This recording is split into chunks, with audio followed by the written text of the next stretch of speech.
Century 21 et ses 915 agences immobilières au service de vos projets partout en France présentent Sud Radio Conseil de famille.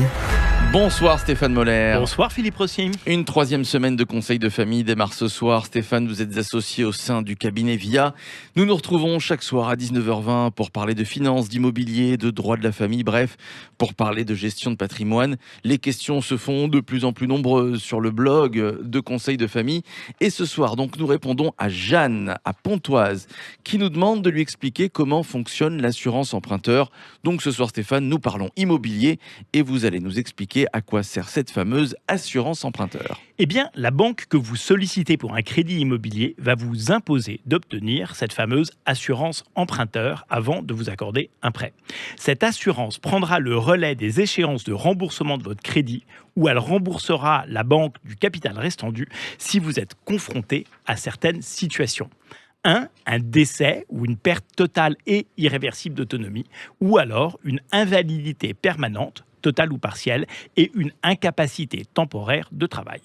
Finalement, la banque va s'assurer qu'une assurance prendrait le relais de vos remboursements si vous étiez dans l'incapacité de rembourser votre crédit pour des raisons essentiellement médicales. Et comment ça marche, Stéphane ? Eh bien, en fonction de l'opération que vous allez financer, la banque va vous imposer les caractéristiques du contrat d'assurance emprunteur auquel vous devez souscrire. Il s'agit des garanties à couvrir minimum, c'est-à-dire risque de décès ou risque d'invalidité. 2, du mode de couverture du risque.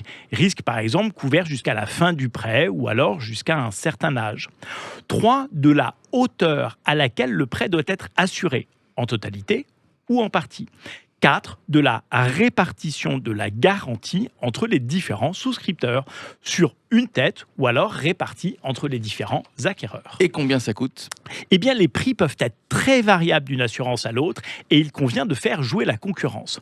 En cette période de taux très bas, il convient de traiter avec presque plus d'attention le taux de votre assurance emprunteur que le taux de votre crédit. Et vers qui faut-il se tourner pour souscrire cette assurance ? Eh bien, d'une manière générale, si vous êtes en excellente santé, eh bien, il est souvent préférable de le démontrer en acceptant de faire des examens de santé, ce qui permet de négocier fortement le taux d'assurance. Ceux d'entre nous qui sommes plus âgés auront souvent pour préférence de se tourner vers les assurances groupes, c'est-à-dire les assurances des banques, dont le risque est souvent mutualisé. Alors, je peux choisir mon assurance ? Oui, vous pouvez librement choisir l'assureur, mais vous pouvez aussi en changer pendant toute la période du crédit. Toutefois, le contrat d'assurance doit respecter les critères définis dans la fiche personnalisée qui vous a été remis par la banque. Avec vous, Stéphane.